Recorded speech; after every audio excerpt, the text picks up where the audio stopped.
Jodhpur police commissioner Navjyoti Gogoi जी हमारे साथ में मौजूद हैं। इनसे जानने की कोशिश करेंगे। सर, सिचुएशन सबसे पहले बताइए कि जोधपुर में अभी हालात किस तरीके के हैं?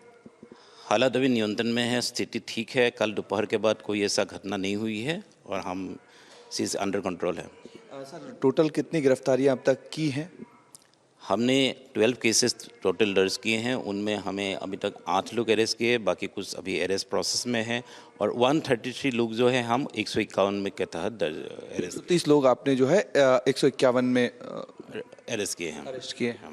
बाकी 12 लोगों पर एफआईआर दर्ज हुई है। 12 FIR दर्ज हुए हैं ना, 12 एफआईआर टोटल दर्ज हुई है। सर, जो कल सिचुएशन यहाँ बनी, जिस तरीके से मंडे को नाइट में सिचुएशन थी, उसके बाद दूसरे दिन मंगलवार को जो देखा, हाथों में डंडे, तलवार, लाठी, जो चीज़ें गलियों में से दिखाई दी जोधपुर के वॉल सिटी में, उसको क्या आइडेंटिफाई किया है? कौन लोग थे, कहाँ से आए थे? नहीं, हम तो उस पर बिल्कुल कोई भी घटना हो उस पर हम साइंटिफिकली जो हमारा एविडेंस कलेक्शन है वो जारी है, उस पर कार्रवाई की जाएगी। मैं ये नहीं कह सकता क्या है, बट जो भी होगा उस पर कार्रवाई करेंगे। जिसने जो ऑफेंस किया उस हिसाब से उनका हम कार्रवाई करेंगे। लीगल निकल के आया पर्टिकुलर रीजन की, क्योंकि मंडे को जब आप कंट्रोल कर चुके थे, उसके बाद सिचुएशंस कहीं ना कहीं अंडर कंट्रोल थी, लेकिन बाद में जो चीज़ें सुबह मॉर्निंग में हुई और दूसरे दिन जिस तरीके के हालात बने, कर्फ्यू भी लगाना पड़ा, इंटेलिजेंसी फेलियर मानते हैं या ये मानते हैं कि कहीं ना कहीं चूक रही पुलिस से, जिसकी वजह से सेकेंड डे ये सारा का सारा जो सौहार्द का वातावरण था वो जोधपुर में खराब हुआ?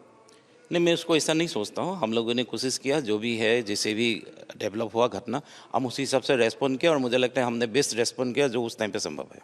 उस टाइम पे जो संभव था। अच्छा सर, कुछ लोगों का कहना ये है कि क्योंकि लगातार चाहे करौली में जो घटना हुई, उसके बाद चाहे जोधपुर में घटना हुई, पीएफआई का रोल कहीं ना कहीं आता है, लेकिन क्या ऐसे लोग आइडेंटिफाई हुए हैं जो कोई पीएफआई से कनेक्टेड हो या किसी दूसरी संस्था से रिलेटेड हो?